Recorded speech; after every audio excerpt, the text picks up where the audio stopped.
welcome to Dialogue. Well, I'm Joe in Beijing. China-U.S. relationship is certainly one of the most consequential ones in the world today. But the 40-year-old relations have been put to test during the past few years. How have people-to-people exchanges been going on? Today, I'm honored to be joined by Patrick Irvin, principal of Lincoln High School in Tacoma, Washington, the United States. He and his school have made remarkable contributions to U.S.-China educational and cultural exchanges. But before we go to him, let's first take a look at this background. Students and teachers at Lincoln High School in Tacoma, Washington, in the United States have received a special message from China, a letter from President Xi Jinping. It's the second time that President Xi has written to them. In the message, President Xi encouraged students at the school to build a bridge for people-to-people exchanges between China and the U.S. Prior to the Chinese New Year festival in February, Patrick Irvin, the principal of Lincoln High, sent a letter to President Xi briefing him about the exchanges between his school and China over the years. President Xi had visited the school in 2015 at the start of his first state visit to the U.S. He and First Lady Peng Liyuan brought gifts, including a ping-pong table and books about China, and later sent an invitation for the students to visit China. In 2016, nearly 100 of the students took him up on the offer, and afterwards, Xi sent his first letter inviting them to return to China again. Mr. Principal, thanks for joining us. First of all, could you please share with us more stories about the correspondence between your school and the Chinese president? Sure. The first correspondence we received was in 2016 after we returned from our trip to China.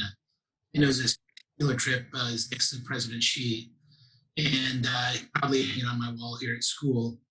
And since then, we've had a number of exchanges. So I wanted to update President Xi in my letter to him. First, I wanted to wish him well for the coming new year, and updated him on our student exchange. So in addition to our trip in 2015, we had 2 students go over and play in a football tournament. We had 5 students go on a friendship visit. We had another 2 students go to a friendship camp in Shanghai. And I've had a chance to go 8 times myself past 5 years. So that's part of what I wanted to share with him.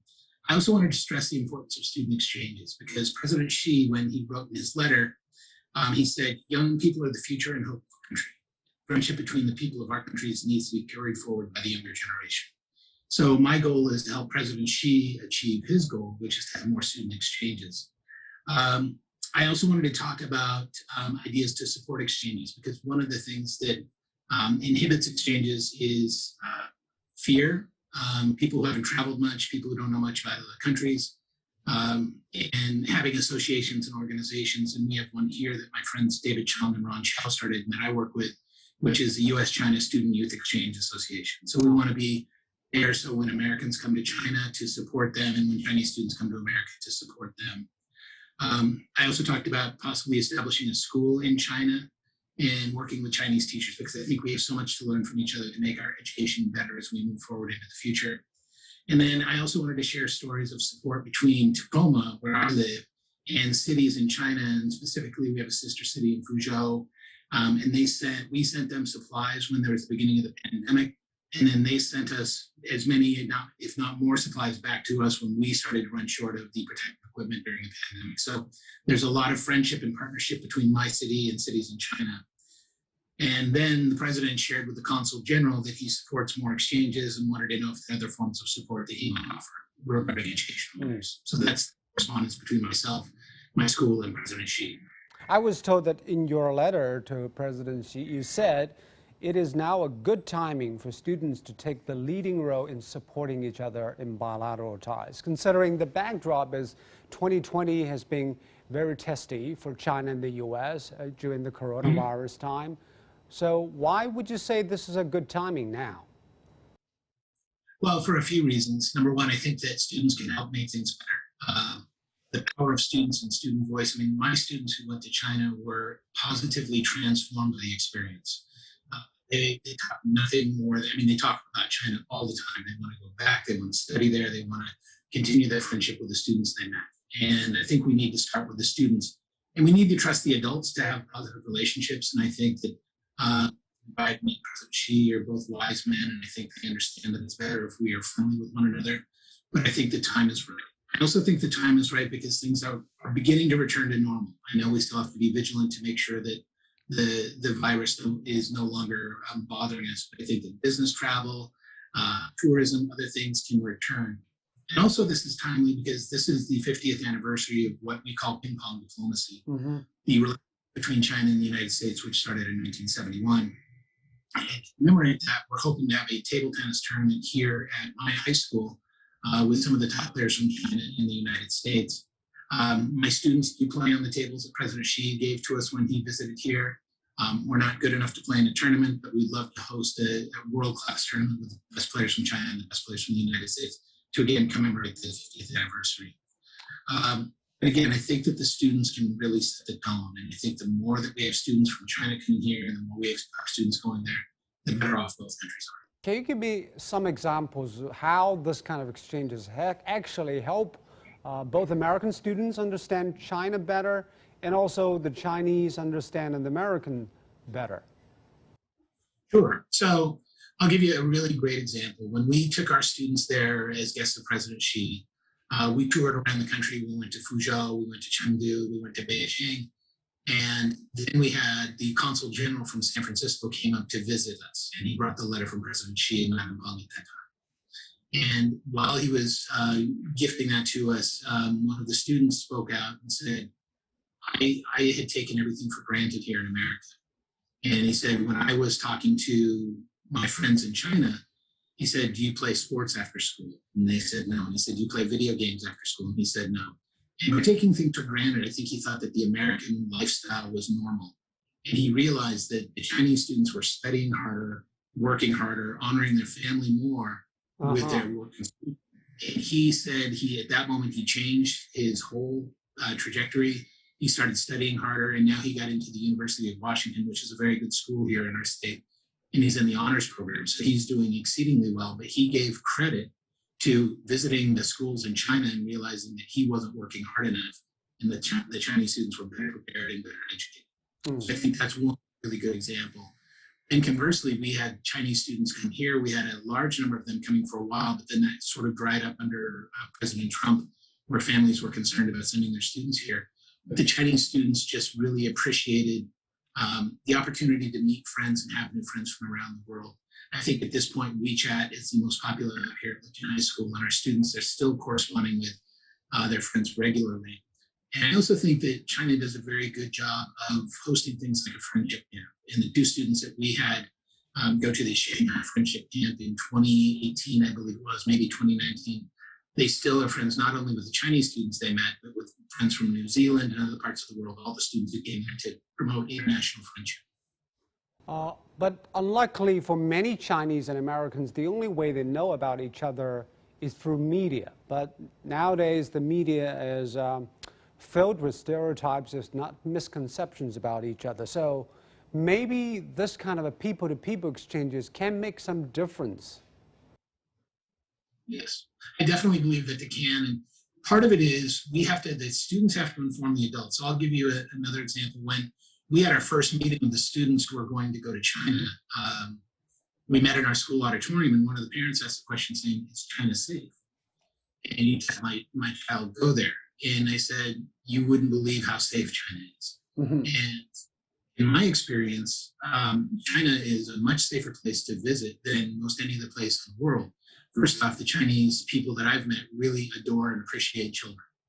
They want what's best for them. They take care of them and watch out for them. Secondly, the violence that we have in America was not anywhere to be seen in daily life in China. And we actually had a teacher who took students out for a run one night when we were in Beijing. And they were going on a simple run, but they got lost and they missed the hotel by a block. So when it took them a while to figure out how to come back. And when the students came back and they said, oh, Mr. Irwin, we got lost, I was not worried at all because everyone is safe in China. Whereas if it had happened in an American city, I would have been very concerned that my students were lost in an American city. Well, those students can come back and say to their parents, it was so safe, the people were so nice, the culture's so amazing, the food is great, the history is amazing, it's a 5,000-year-old civilization, we learned about Confucius.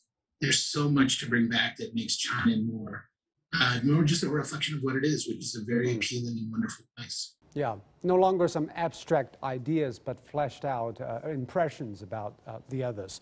But the political atmosphere is definitely not helpful. Former President Trump has taken very antagonistic approach towards China, and as a result, the bilateral relations nosedive to probably the lowest point.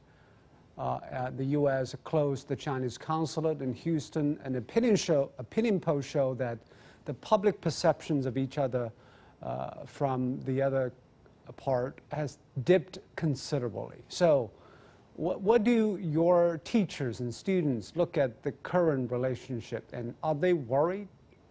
I think many have been worried about the trajectory of some of the decisions America's made recently. And I think that now with President Biden in place, I think, as I said earlier, I think they both are wise people who are leading their countries. But I think that this again speaks to the power of youth, because in our country, social media is a very big tool that people use, and we now refer to teenagers as influencers. And I think the more that they can influence the culture and the understanding of different places, and it's not just China. I mean, Americans really have a limited view of the rest of the world. Not many Americans travel abroad that often, but I think the more that we have students who are influencing people and explaining how China is great, whether they do it on TikTok videos or whether they do it on Twitter or whatever it may be, that's only to our advantage. And also the possibility of future student exchanges is put on the line, because Trump administration began curtailing visas for Chinese grad school students, and last May he issued a proclamation prohibiting graduate students and researchers with ties to the Chinese government using student visas to enter your country.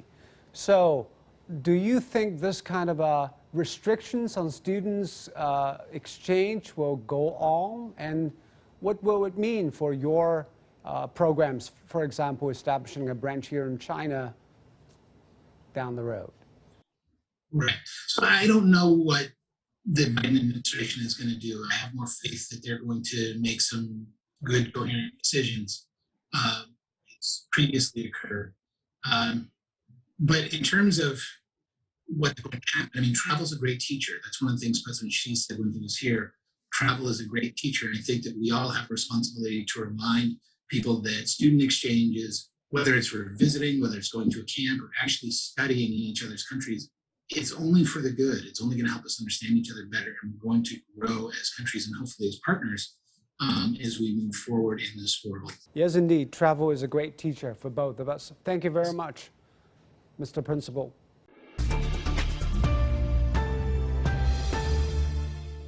And to talk more about China-U.S. ties in the second half, we're now joined by Xie Tao, Dean of the School of International Relations and Diplomacy at Beijing Foreign Studies University, and Peter Kuznick, Professor of History at American University. Gentlemen, a high-level dialogue between China and the U.S. will be held very soon in Anchorage, Alaska on Thursday.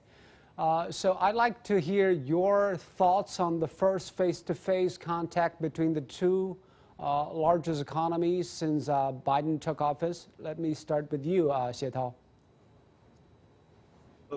Nice to see you again, Zhou Yue. My sense is that here in China, as well as in the United States, there isn't much high expectation for this high-level dialogue, even though, as you said, this is the first such meeting since Biden's administration was sworn in. And the low expectation resulted from a number of factors, including the ongoing controversy over Hong Kong, Taiwan, and a couple of hours ago, the United States government announced its new sanctions against some Chinese officials. So again, against this broad context of U.S.-China relationship, in the aftermath of 4 years of Donald Trump, I think there is generally no high expectation of this high-level dialogue. What about you, Peter? Any substantial breakthroughs you expect from this meeting?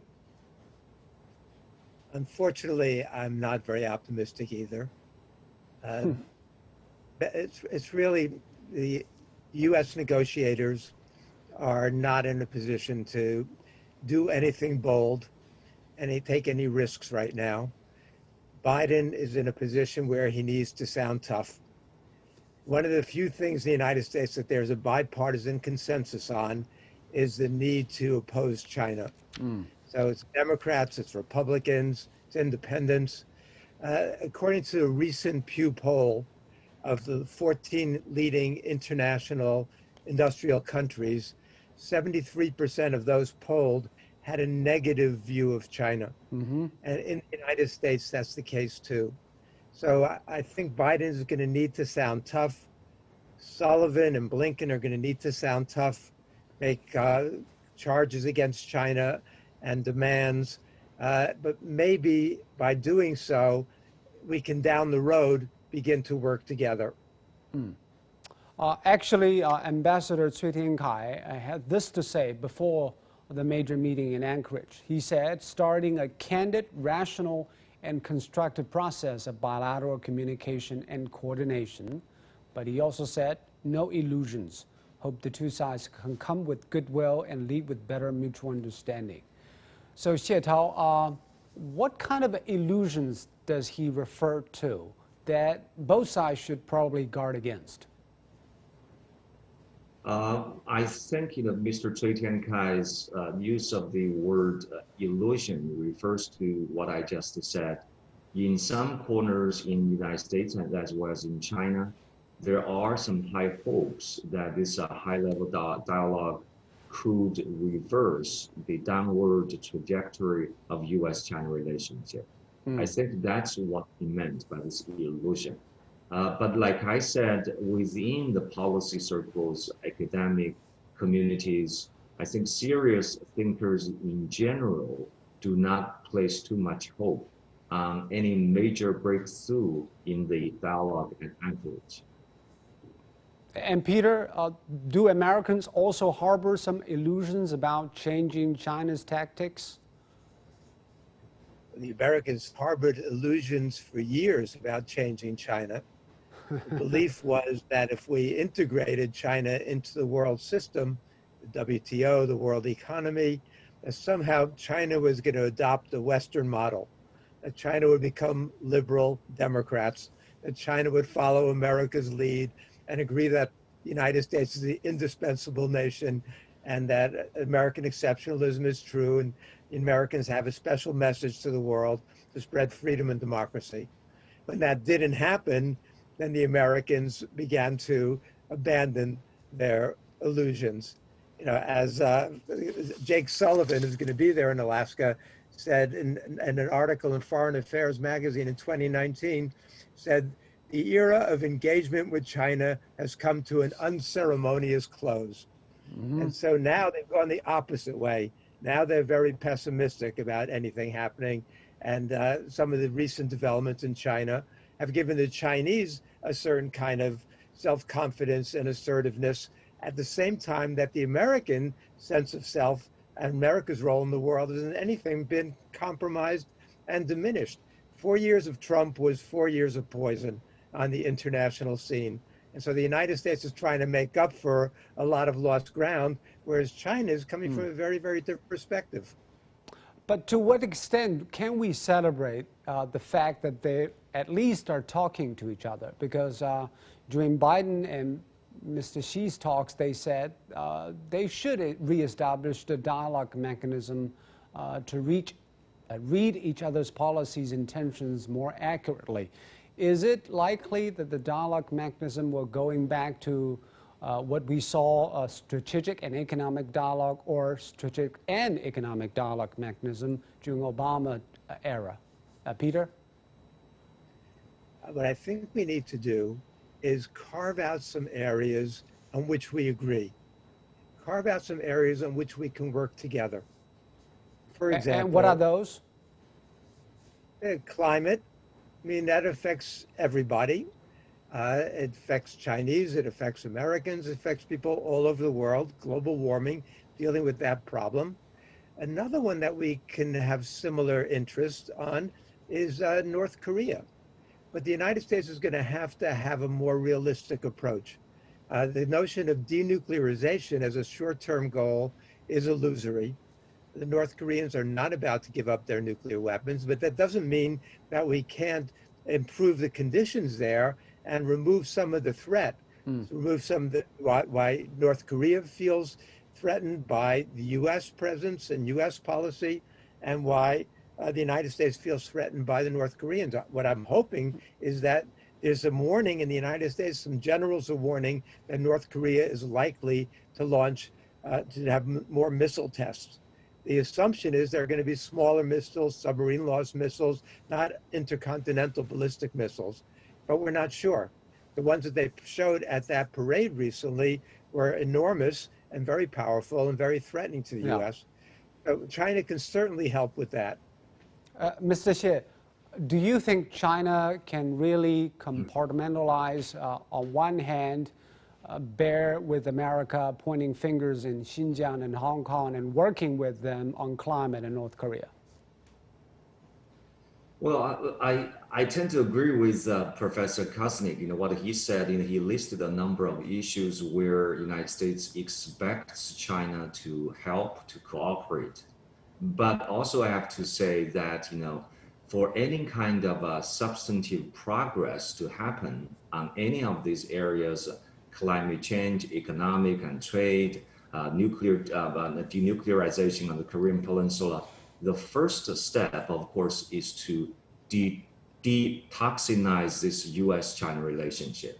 Now, within the United States politics right now, China is becoming kind of a politically toxic issue.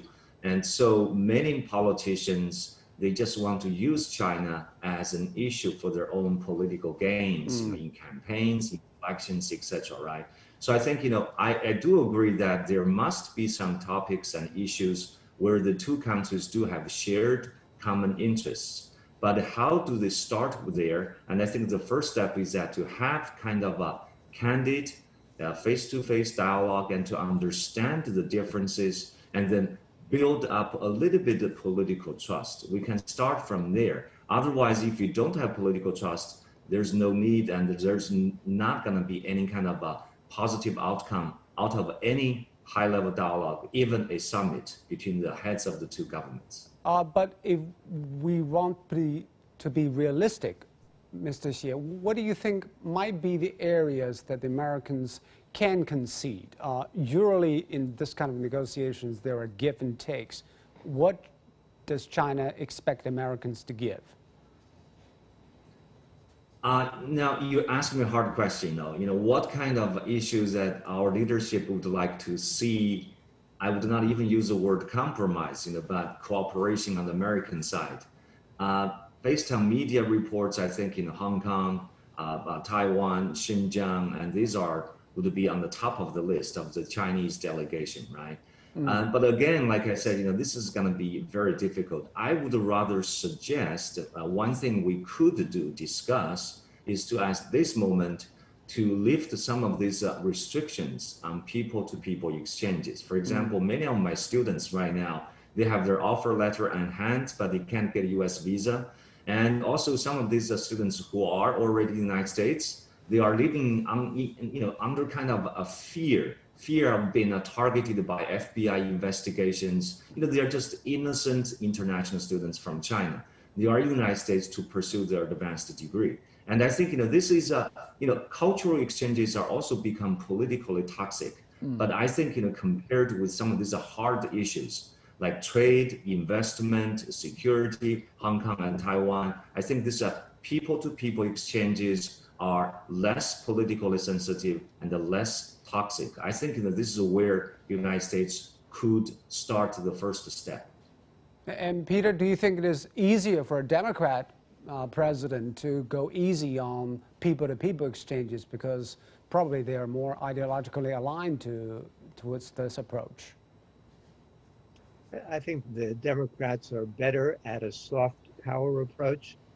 I agree with Dean Xie on this, that this is a good way to start. We need cultural exchanges. We need people-to-people diplomacy. A lot of that worked between the U.S. and Russia during the Cold War. And we need more Fulbright scholarships. We need to make a more welcoming environment in the United States for Chinese students and scholars to come here. Under the Trump administration for 4 years, it was a very hostile environment. And now, with Trump talking about the Wuhan flu and the China flu, and there's a certain anti-Asian mood in the United States, and a lot of very ugly incidents recently. And Biden has been denouncing that, and others have also. So that could be a start.